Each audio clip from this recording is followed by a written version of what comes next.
Fucking haven't heard that in a while. I know, right? Just got a slight little adjustment there. No annoying bubble that pops up about the audio. Yeah. Look at us. We should start at 10 o'clock every time. No, we shouldn't.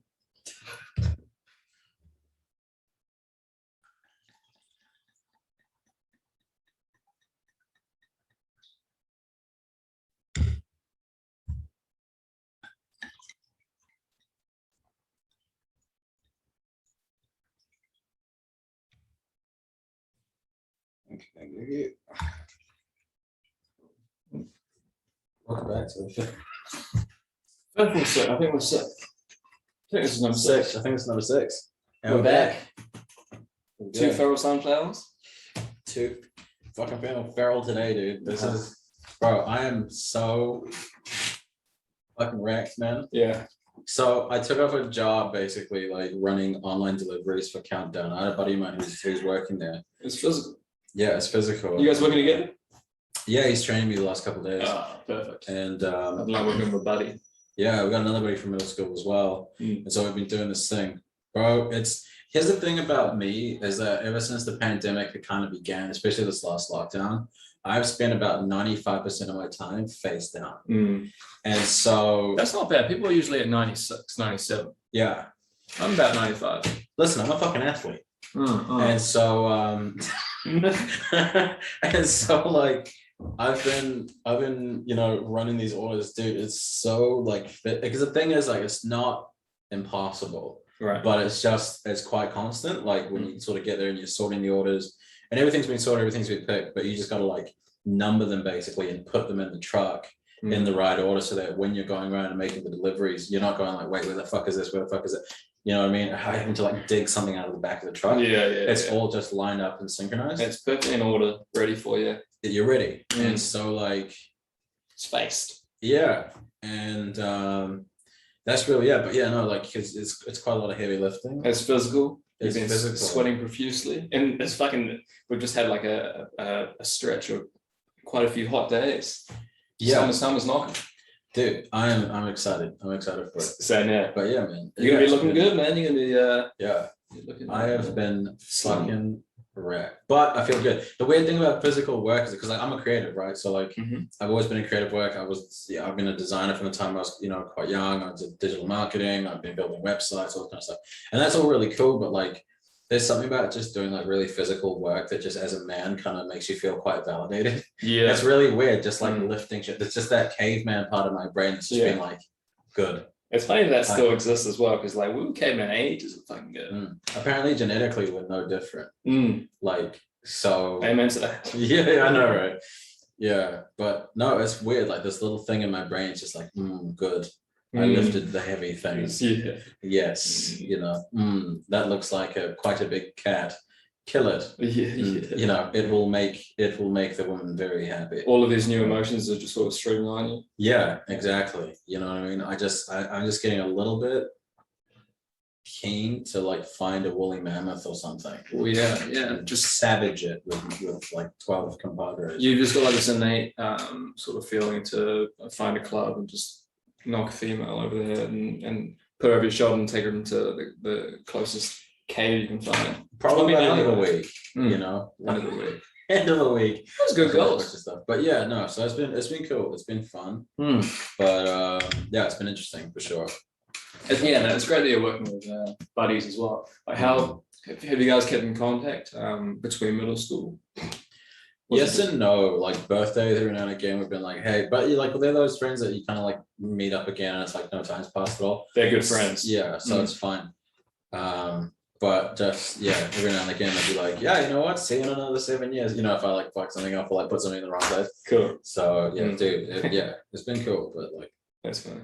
It's been cool to like have that lizard part of my brain be like, just activate it. Because that's just not something that's really happened a lot in my life. Right. Like during that sort of boot campy kind of like, outward bound stuff, like it kind of would light up a little bit. PE. but it was it So was you got rid of it at like Mm. year 11. Yeah, exactly. So it was kind of weird, but yeah, just like the whole. I think like the whole like earning money from it as well Yeah, of course. is like kind of the fact. So yeah, I don't know what's been going on, but there's been some severe chemical changes, Yeah. but I'm feeling good. Antigen, yeah, sort of DNA sort of level. Mm. Molecular. Yeah, Mm. yeah. I like this, by the way. I like this it's a setup. It's really sweet, like the cookies and everything, and like I really like this. Yeah, it actually looks quite quaint. The sort of the bowl in the Yeah. middle with cookies in it sort of brings it all together. Yeah, we just need a little Barry White, Yeah. like a little, like a couple of like candles, starts of like. And we'd be fucking. Yeah, And we'll put it on the Patreon. yeah, we'll put it on. Wouldn't that be funny? A Like sex romp every time, yeah. just afterwards. Like, yeah, stay tuned. yeah, like that's the accompanying OnlyFans. Yeah. Wouldn't they exist? No. Almost Course it doesn't. definitely. Yeah. Almost definitely. Well, there's 7 billion people in the world. Mm. Like, someone statistically has to have a podcast, and someone's got to be fucking after they do it. I can't wait to find it Yeah, and emulate it. yeah. You know how funny that would be. So, because like, can you imagine how funny that would be from like a God's eye view? How hilarious that would be when the comedy community found out. Life's a horror, but yeah, we'll see.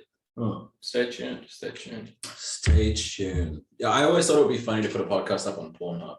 I know you brought it up quite a few times. We should do it. There's always like you see sort of like a post on Facebook every now and again. It's like 5 guys, 5 Germans, fucking really give it to an American or something like that. Yeah. It's just like a football game, like 5. They won 5-1. Yeah.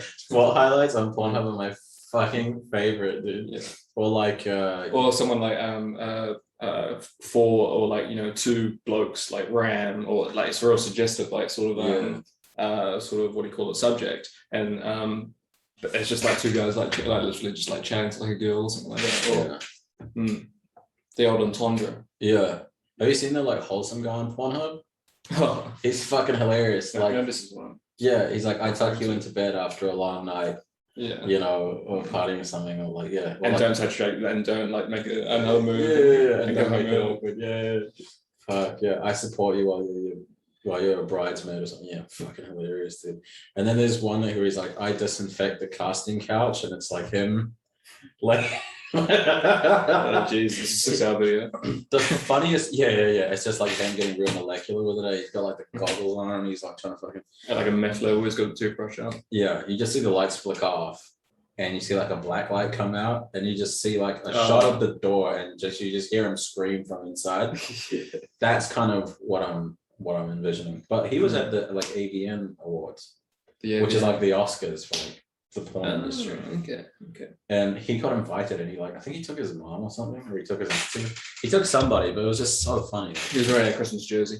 Yeah. He got a cup of milk. Yeah, so funny. Fucking love that guy. That's actually what we're missing from here. 2 cups of milk. 2 cups of milk. Like we should put milk in the no, let's not put milk in the wine. That would be terrible. Sounds like a Russian thing. You've let this breathe. A little bit. No, I haven't. I haven't at all. Actually. Have you not? No. Actually, shitty wine. Is it just different wine? A little bit less tangy. So I was like, oh, let this breathe. But how are you doing? How's it going? Yeah, not too bad. Busiest day. Getting my laptop fixed. It was at its wit's end. It was perfectly working laptop, just apart from the fact that you couldn't see anything. It was unusable. Yeah. So I went to get that fixed today. I got a bit of light heat stroke. Right.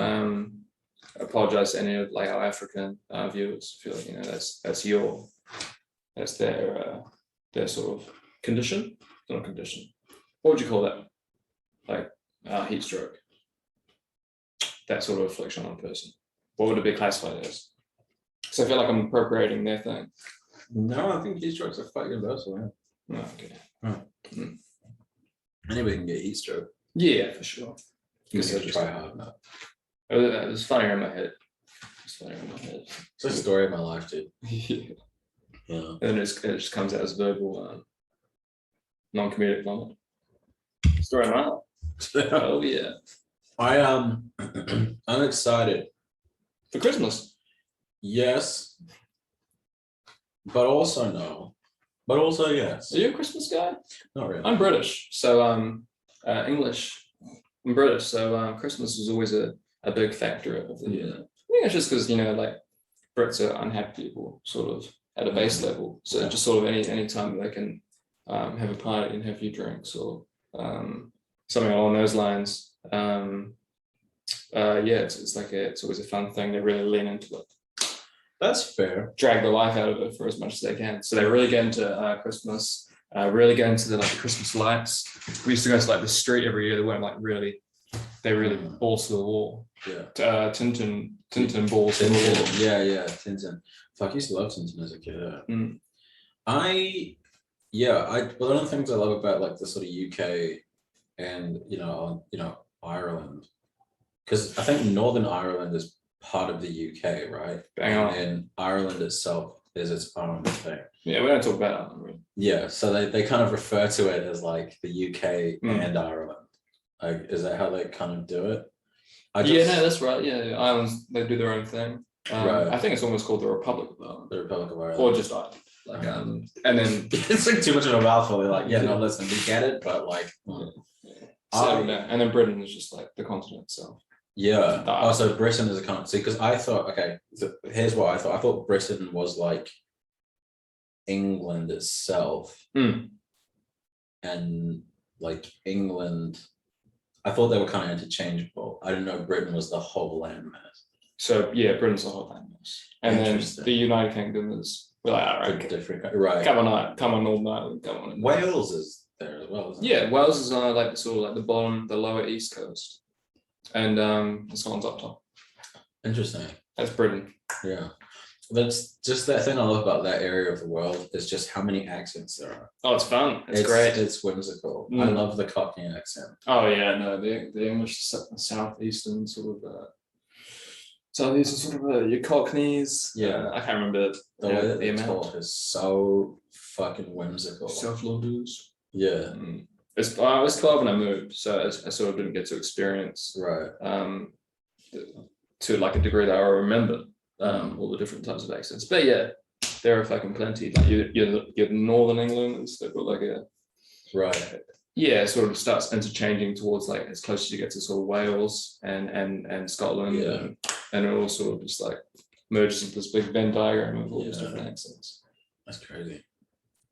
America have a lot of different accents going for them. America have a lot of different accents, and they're probably the kings of it. Yeah, it's so funny too because I heard some interesting shit about accents that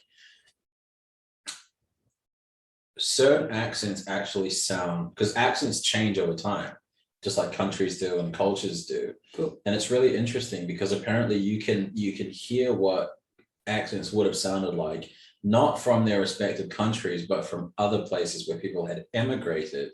For example, French, the French accent apparently was adopted, or was kind of, that whole kind of thing kind of happened because the upper classes sort of wanted to sound more sort of, I guess, posh and then esteemed. Yeah, esteemed. And then people just kind of started adopting it. Apparently, Quebec, Canadian French, right. more like what French would have sounded like.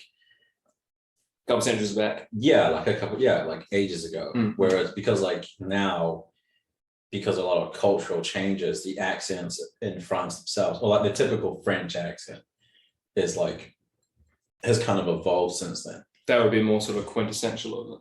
Yeah. That's right. Yeah. Which is pretty interesting. I heard something like that as well for English. The English accents from back in the day probably sounded more early 19th century New York accents. Wow. Because a lot of people immigrated from all over the world to New York, but it started out east. And then, everyone kind of moved westward. So apparently the closer east that you move, apparently the more you kind of go back in time in terms of accents. Okay. Something like that. So, which is pretty funny to think about, some guy in London talking I'm fucking walking there. I don't think it sounded exactly like that, but hey man, that's it does sound sort of South Londoner when you sort of there's definitely sort of parallels for sure. Yeah, definitely similarities. Yeah, So I don't know. That's just some shit I heard. It could be completely wrong. Americans were the sort of first settlers in America. Well, the second settlers. Second settlers could even be the third. Could even be the third, the fourth. It'd be wondering if they're like the 10th settlers, like century, decades, thousands and thousands of years ago, some race of aliens lived and then wiped each other out. Those are people. Yeah, they were all just like super prudes, very religious, right? And they were moving away from Britain, right? Because of it was turning into the land of heathens. They were sort of like ultra right Christians, Anglicans perhaps, and they're like, we need to get away from all these fucking heathens, right? So let's get out and start anew. Yeah. What were they called? The first Americans that moved? Well, the Pilgrims? Yeah, the Pilgrims. Right. They were very religious people.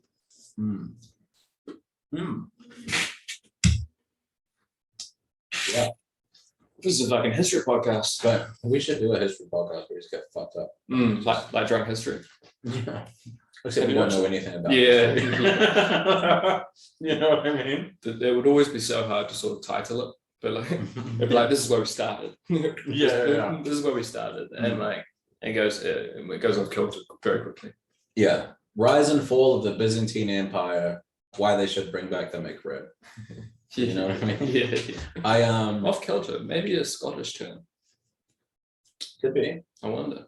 I hope so. Yeah, same here. You know? But it's like kind of a slur, they're like, it's a bit off kilter. It's like he's a Scot. Yeah, right. I don't know. I'd say a bit of a thing for girls from the UK. It's always been a little bit of a thing. I don't have a type. Yeah, it's the teeth. Yeah, it's the teeth. But not teeth. Yeah, it's the teeth. You know what? When she opens her mouth, if she looks like Predator, I'm like, You know, if you can smell what a mouth looks like before she's opened her mouth, that's the one. Yeah. Yeah. No, but like, yeah, I don't know. It's just, I don't know. I want to go at some point. No, you will, and you will. You know, if we ever get these borders opened up. Well, we're off to level 3.2. Thank you. Finally, it's such a strange thing. I was talking to my parents before, and we went out of this. We went into the lockdown with one case. Now we're leaving it with fucking 200 a day. Yeah, we had 200 something yesterday, which I think is fucking hilarious. It's a good high score. Where we were peeking at it. It was like, would it be nice to grab it? We did it. We did it in New Zealand. Yeah, it's not funny that they got COVID, but it's just funny that like, it's fine. Again, they were like, hey, we have to lock down the entire economy because one guy got it. Yeah. And now they're just like, yeah, you know what? Fuck it. Like we go, like, I'm sweating Jesus. Hey, sorry about that restaurant you owned. Yeah, get off my back. Yeah, I watched one of the interviews and one of the Parliament thingies. What do you call those? Yeah, like the swap meets. Yeah. But it's like for shitty parts. Yeah. Yeah, and there was like this many businesses have like shut down the last however many months. Yeah. It was a high number. Yeah. That's tough. Yeah, listen, I know that the world seems scary right now. I know things in New Zealand seem scary right now. It's gonna get a lot fucking worse. The borders are gonna open up. Yeah. Taxes are gonna get raised hella high. Yeah. You know that the Treasury turned around and said to that whoever the little fat guy is, they wheel him out, when you send right down, it's done going, it's just doing that shit. And they just wheel the little fat guy out, and he's like the finance minister or something. The Treasury turned around to that guy and was like, stop fucking borrowing money. They put the fucking boot down on him. They're like, bro, fucking stop. Like, you either have to raise taxes or you have to cut government spending. Like, we cannot borrow any more money.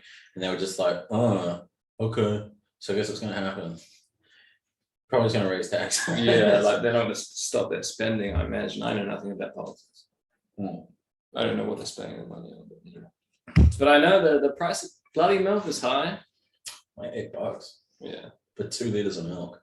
Which sucks because, we send all that stuff away. All the good, this is the milk capital of the world. You know how I began? A moment that the land of the leche.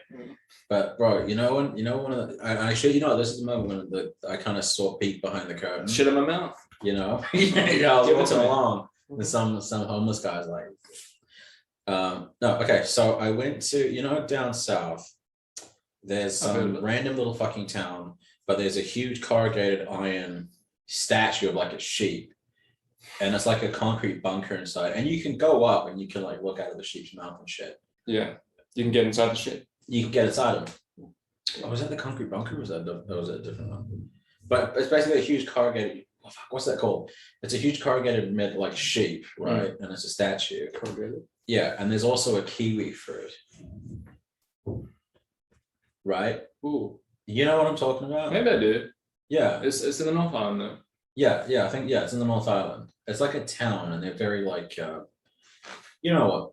I think so. Like, yeah, they always try to have some sort of gimmick so people can kind of come out. Mm. Like a Hokuni carrot. Yeah. People got to take photos with the fucking carrot. You're going there to take the photo of the carrot and while you're there, you have a coffee. Yeah, exactly. And buy a pound of fucking $7 strawberries. Exactly.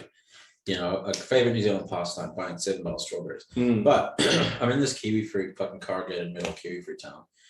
And Also a famous New Zealand pastime, getting inside of a sheep, looking at its mouth. yeah, you know, and it's just what it is. But we're there, and there's like a farm. We're on holiday or something. I was young, I was maybe like 12, 13. Oh no, where's this going? And kiwi fruit, fuck me. No, Yeah. so we're there. We take a tour of this fucking kiwi fruit farm. And it was, I don't know, it was like a tour. It was kind of like a little tourist part thing. And you can go and check out the kiwi fruits, and you see the orchards, and they explain to you kiwi fruits and the cycles and the seasons and fucking blah, blah, blah, blah, trajectory of the moon and the sun. The kiwi fruit should be about this big and blah, blah, blah. But I remember someone mentioning that, like, I think it was my mom or someone said, oh, these kiwi fruits look like really like delicious. They look awesome. At the end of the tour, they gave you free kiwi fruit, but they were weird. They didn't look the same. They're a little bit yellowy. You know how it's the kiwi fruit brown, but they got that sort of yellow hue here. Right. And she's like, on the barrel, motherfuckers. Yeah. And she was like, these don't taste fresh. Like what? Well, these kind of taste weird. You know, these taste normal is basically what she was saying. Yeah. You know, like these taste like sort of everyday kiwi fruit. And the guy said, and I don't think he was supposed to say it in hindsight, but he said, yeah, well, there's a reason for that. It's because all of the producers in New Zealand send every season's the fresh stuff overseas. Wow. To like China, all these other countries, and they sell whatever's left like in New Zealand. Like so all the best of the best stuff like goes overseas, and everything else just gets like sold here. And my mom was just like, what the fuck? But it's kind of weird because like that's pretty much what happens. Like, you know what I mean? One of those first moments as a kid where you're like, oh, everything's bullshit. Like, you know what I mean? Yeah. Not to be a nihilist about it, but it's like, yeah. So yeah, it doesn't surprise me that like, yeah, they sell all the milk, we make it here. And yet we sell most of it to China, right? Yeah. I'm pretty sure. Yeah. They got no I read it once. China.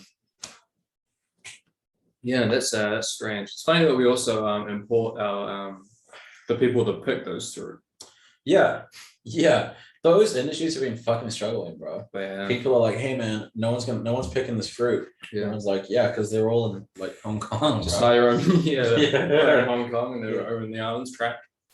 I know there was one case in Tonga. I don't really saw that one of that sort of found its way out of MIQ. Yeah. But no, you would have heard about it by now. It must have been able to isolate it. Good for them. I was worried for them for a sec there. They don't have very good the standard of living there is probably.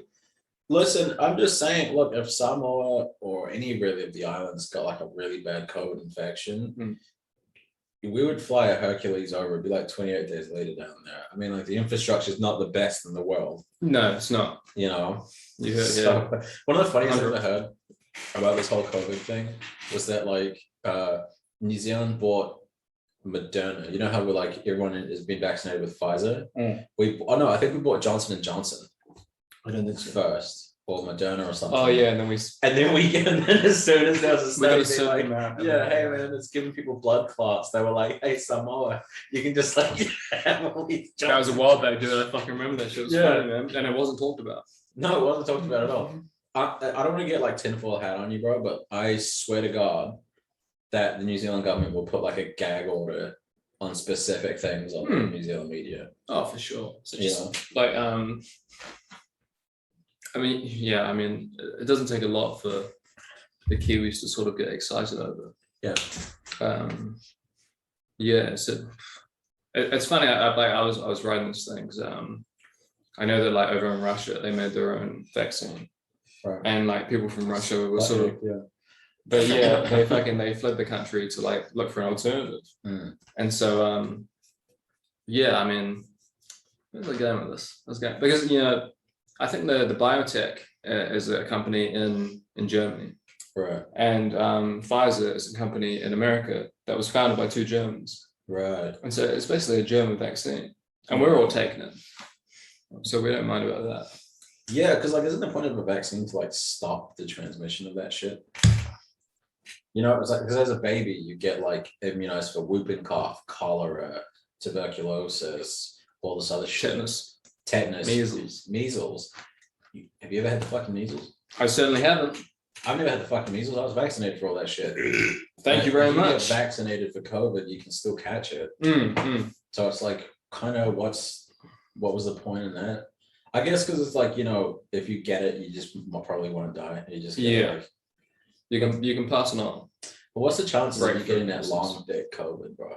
Ooh, I don't want that. Getting fucking long dick style from COVID. Like, wasn't there something in the paper? Some 30-year-old guys like, I ain't got no fucking lungs. Every night I fucking shit the bed. Oh god. And it's like, whew. I like how uncommon the long dick COVID stories are there. Or maybe there's a bit of gag. A gag or the game. Who fucking knows? True. Every time they're just listening on the phone, it's like, oh man, I got that long COVID. FBI, open up. And then just like, speaking of the FBI, have you heard the latest news about Biden? Fuck no. So Biden has a daughter. Enlighten me.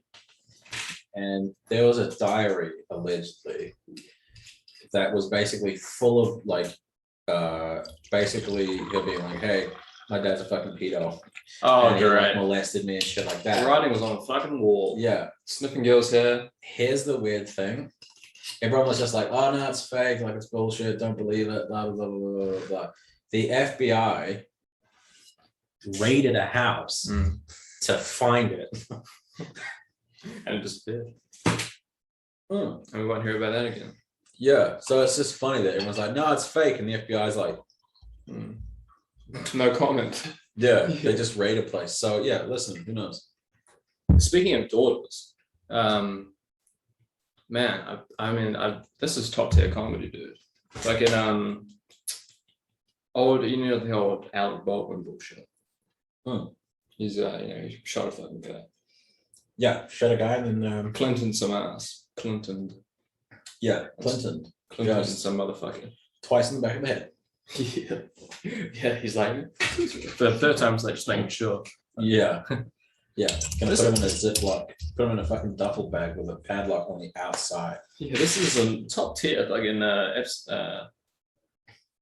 special effects. Anyway, so his daughter, right, for Halloween, she fucking her and her boyfriend, he's like some artist dude, dressed up. She had like blood coming from her eye. He had like a blood like all over like top of his shirt, and they posted it online. Yeesh. Talk about fucking bad taste, but the balls on her, well, her especially, being Alec Baldwin's daughter. Her name was Ireland. Made me very happy. Yeah. Thoughts on that?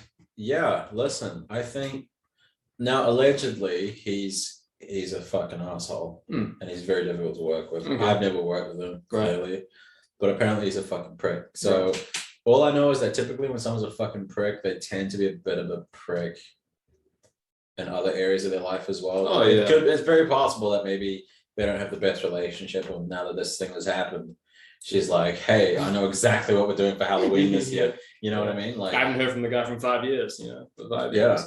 Didn't he disown one of his daughters or something because she posed nude or something? I got absolutely no idea about Alec Baldwin apart from until recently. Yeah. I didn't know about his, his social life, about how he acted on as a professional. Phenomenal actor, by the way. Oh yeah, sure. Phenomenal. We know that. I mean, Boston Legal was just Fantastic. Actually, I don't know if I can name anything that he's in. You know what? Me neither. Only Boston Legal. You just know that he's in like that Hollywood realm. Yeah. You just see him in photos. Yeah. And on the carpet. But yeah, the balls of that girl, I love her for it. She had like all of these aloof responses as well, like, this could have been. I wasn't referring to the case, but she of course was, and good for her. I rate it. Yeah, I rate it massively. it would be funny if she wasn't though. Like it would be funny if she was just like, hey, listen, just some last minute Halloween thing, because that's the level of detachment that I imagine you would probably get to. I think that's almost impossible though. You reckon? I think that yes. Your dad does something like that, murders a guy. Murder's not the right word. Manslaughters a person. Kills a guy. Or a gal. I think she was a gal. But anywho. No, both. Yeah, he shot the guy and then it killed the girl behind him. Yeah, killed his girlfriend afterwards. Yeah. But yeah, you definitely hear about it, right? You'd be like you get a call from mum, be like, yeah, Layla, keep your head low for a while. Yeah. Like, dad killed a guy, Jesus. Yeah. We're in the spotlight at the moment. And then comes Halloween, I think like a week later, maybe even less than a week later. Yeah. And then decide to do something a bit risque. Yeah, a little bit risque. I rate it. I think that's funny. I also do. Rest in peace to the woman and her family's done okay, but like, yeah, that's the you gotta admit, like, if you fucking hate your dad and he's famous and he just killed someone, yeah. What are you gonna go as a Halloween as? I would have gone as a gun. Yeah, I was just being a big walking coffin or something. Like, those pullover costumes we had? I'd have one of them, but I would be like a Glock. Yeah. Like a Glock 19. With like just a real emphasis on the safety or something like that, or like a real emphasis on like I'm loaded somehow. I'm not like. I think Glocks don't have a safe. That was one interesting thing that I read, because apparently like police will carry a Glock, but Glocks don't have safeties or something like that. So which I guess makes sense, because like if you're in a dangerous situation and you're a cop, you should, and someone comes out with a gun, you're not going to be like, hang on, quick, yeah, let's hang on. Okay, let's go. You know what I mean? Like, it's just not really going to happen that way. Yeah. So I feel it. But yeah, that was funny to me, and what's funny to you? Like what you have some favorite comedians that sort of inspired you growing up, or did you just sort of become a funny person and thought, cool, I think I might be able to do this for a living one day? No, I was, believe it or not, despite the fact that I'm I'm not a perfect person, but I'm a stone's throw away. No, I was kind of a social outcast kid for like most of my schooling, and then like the last couple of years I became really popular. I went to a lot of different schools, but like the last one I went to, I kind of just clicked and was able to just kind of be a human being. Cool. Must have been all right to be able to sort of like reinvent yourself. It's quite it's easier to reinvent yourself, I guess, in new environments. New environment, yeah, because you're 50-50 your environment and your biologically determined nature. So like, they say like 6 months into you sort of you enter the world, like you're sort of already determined like what sort of person you're gonna be. Your personality is entirely biologically determined. Like the levels of the big 5 personality traits that you have, like they can be expressed differently, but like if you're really agreeable, you can get assertiveness training so you can learn to say no, but you'll still be that agreeable. But practically speaking, as you move through the world, you'll be less agreeable, but you will still feel the effect of that. Yeah, like you will still be that agreeable. You still have that mentality. Yeah. Smart way. But that's like Alcoholics Anonymous and shit. Like half of the thing, because they know like you're pretty much half and half, like your environment. So part of the cure for an addict is to just never be in a situation or in a place where you're going to be tempted like that again. Right. You know what I mean? So they're like, hey, you're an alcoholic, you can't go to bars. You know what I mean? Like you don't get to go to like, bar mitzvahs and shit now. Like that kind of thing. Like maybe one day you could kind of be there and hold it together, but like the general overriding idea, I think, is that you don't get to do that shit anymore. So like, yeah, dude, if you want to reinvent yourself, you just fuck off somewhere. Yeah. So like in terms of comedy though. Yeah. So I was quite funny as a kid. I think most funny people, it's like a defense mechanism. You're right. Yeah, I feel you. You know, or it's like a way to kind of circumvent, like, you know what I mean, like problems with people, because just by being funny, kind of making them laugh, it's like the lens of focus gets taken off you in a way, and it kind of becomes about, you know, talking shit. Yeah. But I remember the first thing I saw was a Bill Burr video from Montreal Comedy Festival, and that was the thing that got me into it. The Philly rant? No, not the Philly rant, but he was basically talking about like Titanic. He was basically like, I don't remember all the jokes from the set, but one of them was about him talking about how, you know, he just is tired of women complaining about the whole 79 cents on the dollar thing, blah, blah, blah, which isn't true unless you look at it as a broad, unless you look at it in the most broadest sort of terms statistically. For sure. But irrespective of that, he's just like, yeah, well, it's because like whenever there's an emergency, it's women and children first.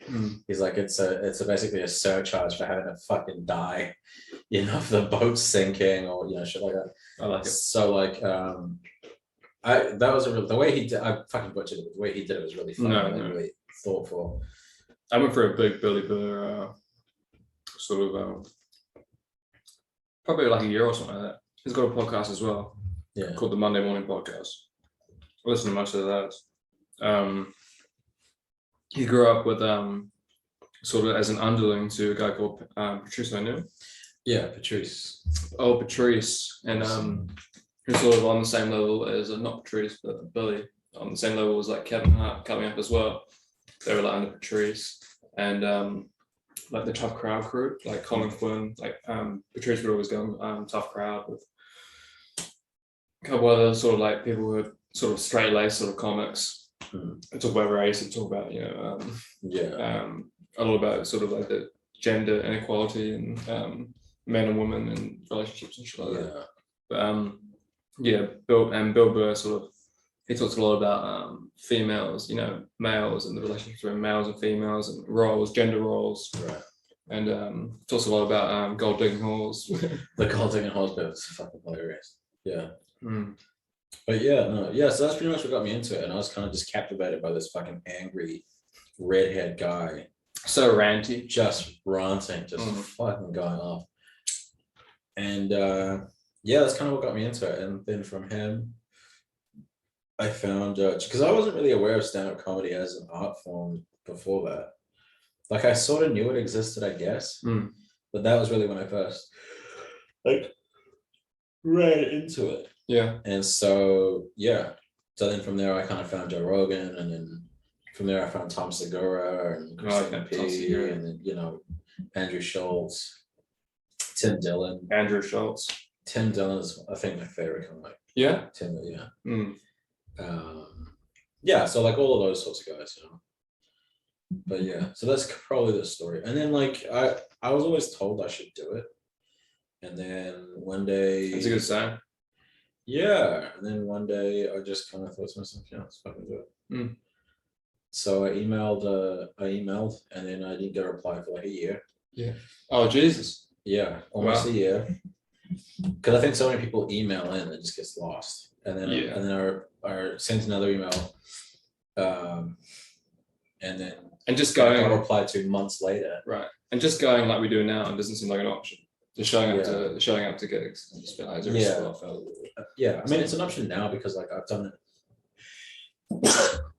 Wow. Shit. Bless your cotton socks. There's a few there. That feels COVID. It feels COVID. You got 6 business days to live. You better get your affairs in order. Yeah, that was terrible lines. Treating like shit for years, but yeah, no, I think that's an option now. Like, depending on who's running it, like I can just drop in because I've kind of like shown that I'm actually good at it. I never believed.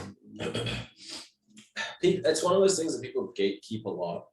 Right. You know, they're like, oh, you need to be doing this for years and years before you get any good. I was good from the beginning. You know, not to be like a dick about it, but it's like it's not that hard, dude. Like it's definitely a craft, dude. Yeah, there's a craft, like the writing, the understanding of timing, and but I was a musician, so like timing was always, I always understood that. People say it's an art form, but I would say it's more of a craft. Yeah. And so, you know, writing, word efficiency, there's definitely things that like that go into it. There is a method to the madness, but you either have something to say or you don't. Like I never found it difficult to get up there on stage and talk to people. I never found it difficult to like make people laugh. I never found it difficult to be myself on stage because I've been performing since I was a kid, you know, like in all sorts of stuff, and I've been on, you know, movies and TV shows and shit, you know, doing work like that, mostly extra work, but like didn't know that. Yeah, from the time I was really young. So I never found it difficult, and going up there and just being good at it. Yeah, I think now it's kind of opened up that people that kind of know me and shit are like, oh yeah, cool, like let's, you know, you want to, I can just turn up and they're like, okay, cool, we'll put you on, you know, afterwards. But I never liked the gatekeeping thing. People are like, oh, you're not gonna be funny unless you do this for a few years, and it's like, I'm already funny. Like, I think it's one of those things you either are or you're not. Right. You know what I mean? Like, yeah, I think you can. I think you can only really get to a very certain level of like just depending on like who you are, and your writing capabilities and your performance sort of. I think it's different for different people. Like for some people, they're gonna need a little bit more writing to bring that out of them and to get it across. For some people, they're just completely instinctive. Yeah. But for some people, I think it's sort of an even sort of mix. Like because you do need to have a way to kind of get to where you're going. Yeah. But yeah, no, it's kind of interesting because like you're funny, like the way that you. The shit that you think, and I know it's not like everyone's kind of because I know that you go right for the throat, and you just fucking like that's one of the things I love about you, dude, is that you just go straight for the fucking jugular. You don't give a shit, and like, I'm struggling with it. It's so funny, but like some people, I reckon you just keep going, dude, because like the people that like connect with that are just gonna fucking love you, and pretty soon there's gonna be a pretty anti-PC.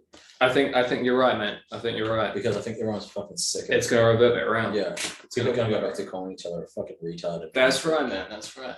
The day that I get called a fucking retard by a stranger, I think that's the day we're back. Yeah. It made me very happy. I've been calling lots of people retards.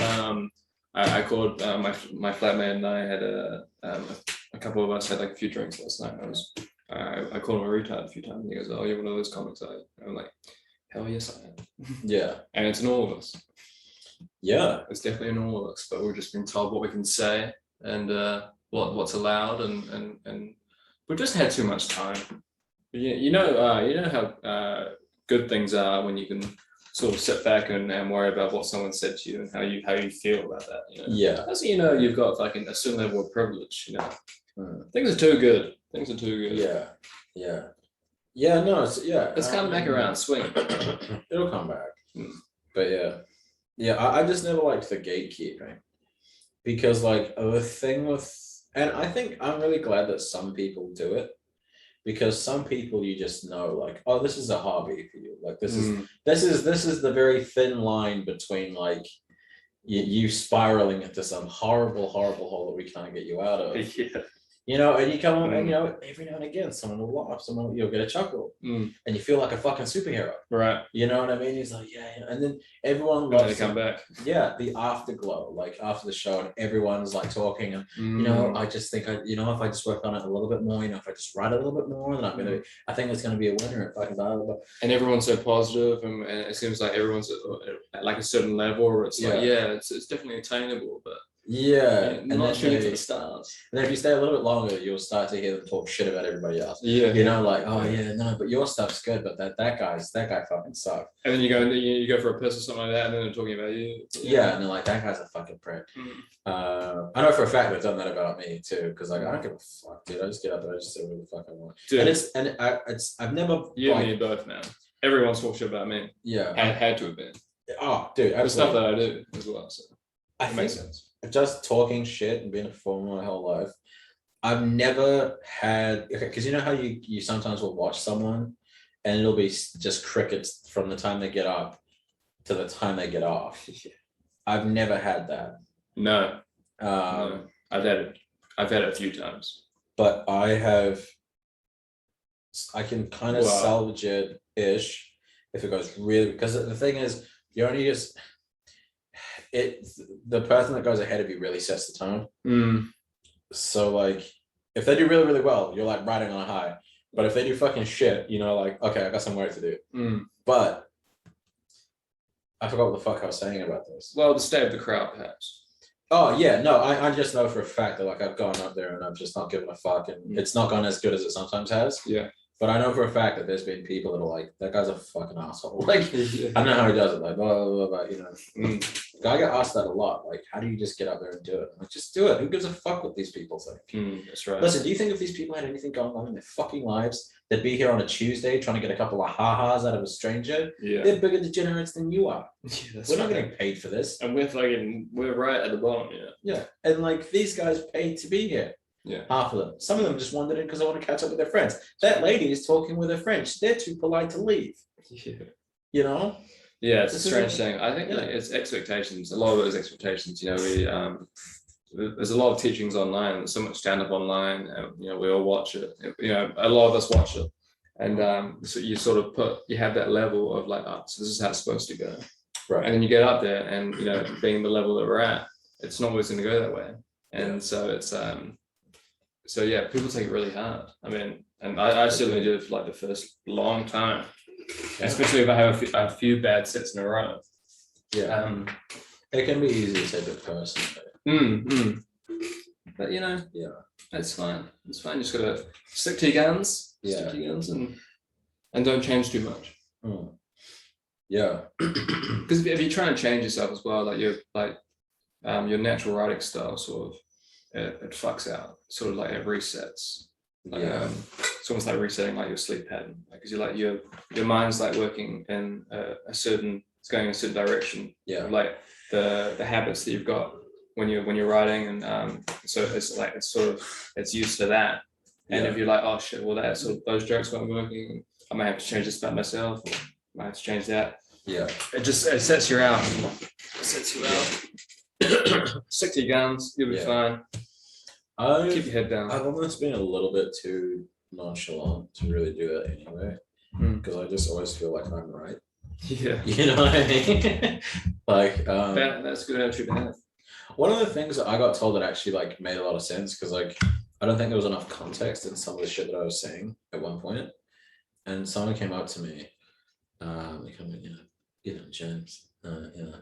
These people don't know what you're talking about. Like, they don't know just how horrific it was. You know what I mean? Like, they don't know exactly like the way you see it. So like you have to contextualize before you kind of like set up and then kind of punch them with it. So like that was kind of like what. But that was a really key word that he used, was like contextualize.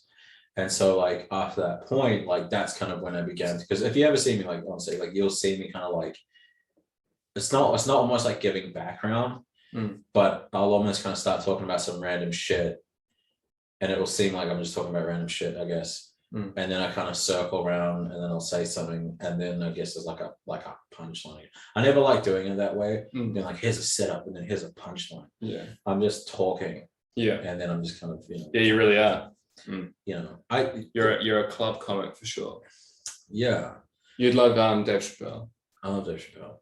Like I always sort of like compare your style to his, and then I feel like that's like why you and I get on so well, is because my style's completely different to Dave Chappelle's. I wouldn't compare like my style to him at all. I would say like it was like sort of more like a bit of a setup maybe, and just as many punchlines as I can sort of get in. Yeah, a little setup and then punchline. But mine's very structured in that sense. Yeah. And but yeah. Yes, we'll be fine. People. Yeah. It's been interesting to see how like other people do it as well. Like I know a couple of people who are funny, and that writing, I think, kind of brings them out of it. Like brings them, brings it out of them, and like kind of, structures them. Yeah. And then for some people, like they are funny. Yeah. but they're so insistent on like the method, and we have to set up and we have to punchline.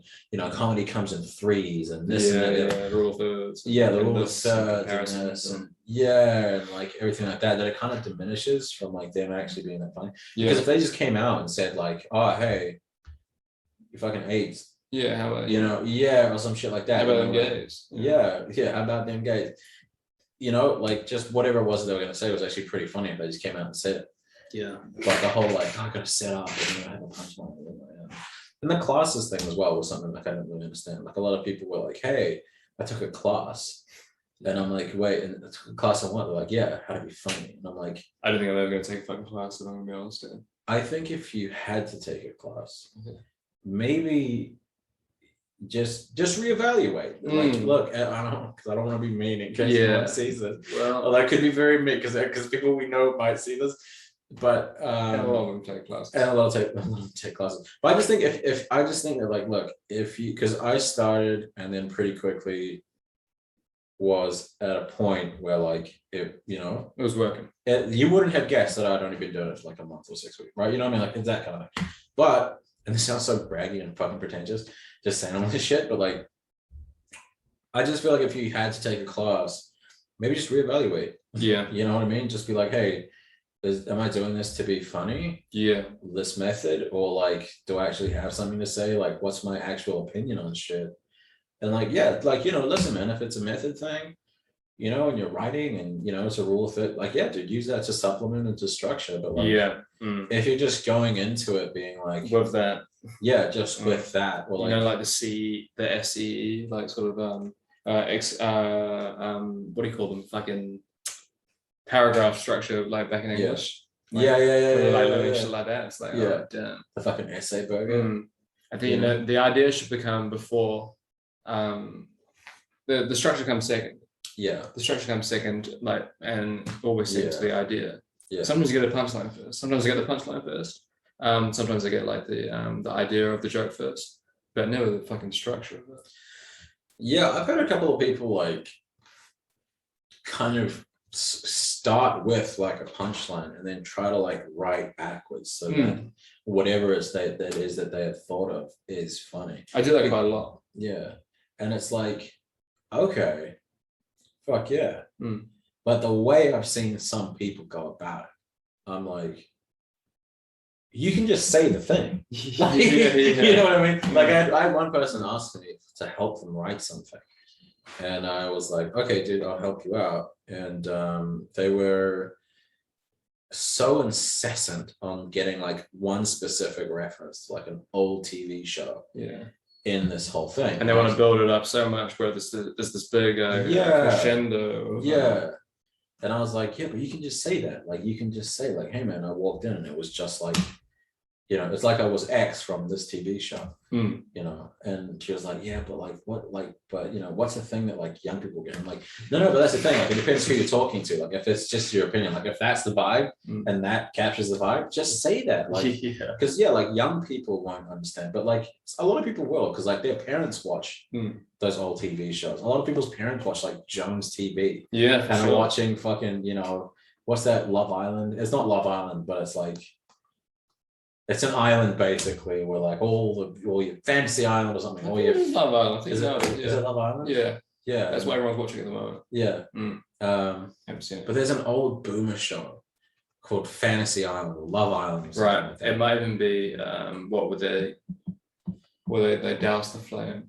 It's not that. Yeah. It's like Club Med. Oh, okay. But for like, way off.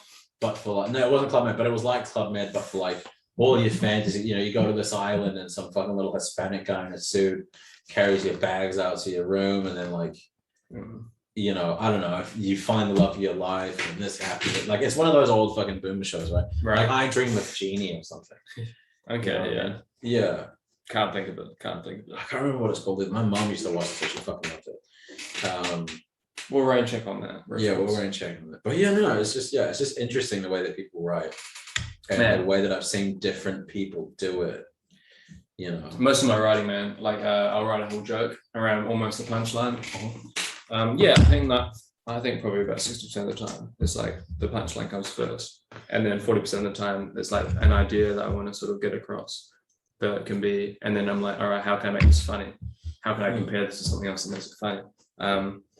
Like, for example, I've got like the punchline, which is comparing like Anzac biscuits to Afghan biscuits, because that, like, and I'm putting like, I'm like, oh, like, you know, this, I thought it was an Anzac, but had raisins in it, so I figured it was an Afghan, and it's just a punch at, like, you know, the whole Afghani conflict. I'm like, oh cool, so how do I set this up?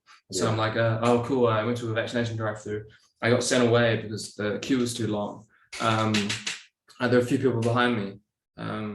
But you know, the way they were going about it was like they were getting turned away from the Afghani border, the Pakistan border. I think I'd rather like dodge in and out of Auckland traffic getting home than actual bullets. But like that first part isn't even really that funny. I'm just trying to build it up to get to the cookie part, which I know is good. But I just don't think that first part needs to be there. And that's a lot of my jokes, man, where I'm like, oh cool, like I've got a good punchline here. How am I going to work into it? I think I just need to sort of just get rid of the first part and just go and just give it like a nice short punchline, saturating it with shit. Most of my comedy comes from me, because I have ADHD, right? And like one of the things like about that is that everything feels like arbitrary. Because for me growing up as a kid, someone would be like, oh, do what I say. And it's like, why? Because I'm the boss. Okay, but why? That's like, what the fuck? Well, because I'm in charge. Yeah, but like, why though? Like, what does that mean? Like, the fuck? What do you mean? You feel like, what? Did God come down and go, hey, this guy's in charge? Like, no, just some guy employed you. Well, then who employs that guy? And then who employs that guy? And who fucking employs that guy? You know what I mean? It's like, it's fucking bullshit, the whole thing. Most of my comedy comes from me just kind of just thinking, because again, everything feels arbitrary. So it means everything feels a little bit weird. And like, why are we doing this? So to me, most of it came from me just going like, seeing something that I've either experienced or like something I noticed about us or society, or I saw something happen and I'm like, what the fuck? Observation comedy, right? That's literally what mine is. It's just me going like, what the fuck are we doing? It's grinds my gears.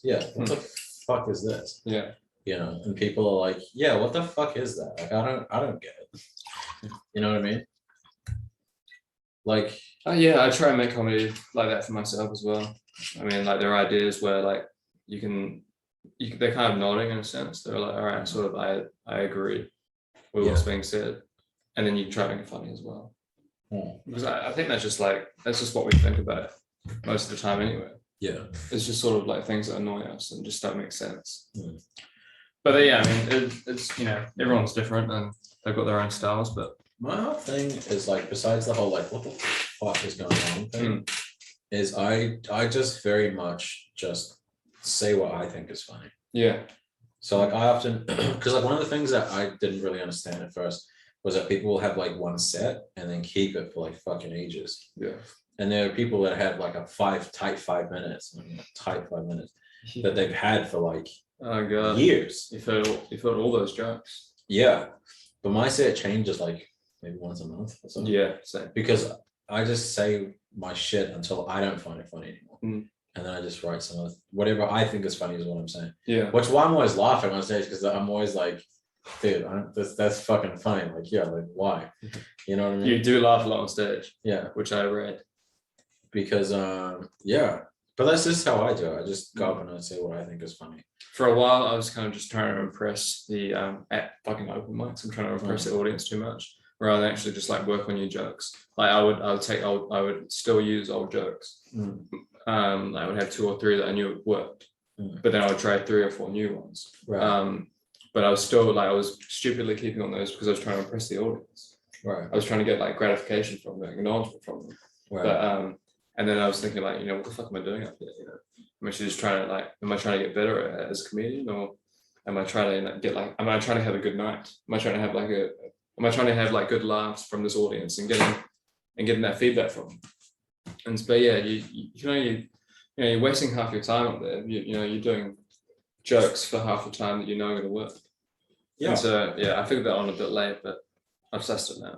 Like I've got a decent Asian bit. I've got a decent shark, this like shark joke bit that I do. And I'm trying to think, but I forgot what it was. But yeah, it's really funny. I liked it. and I'm like, why am I still saying this joke? Like I know it works. Yeah. Like just like keep it for later on. I guess it's just Yeah. the forest from the trees. Yeah, man. Anywho,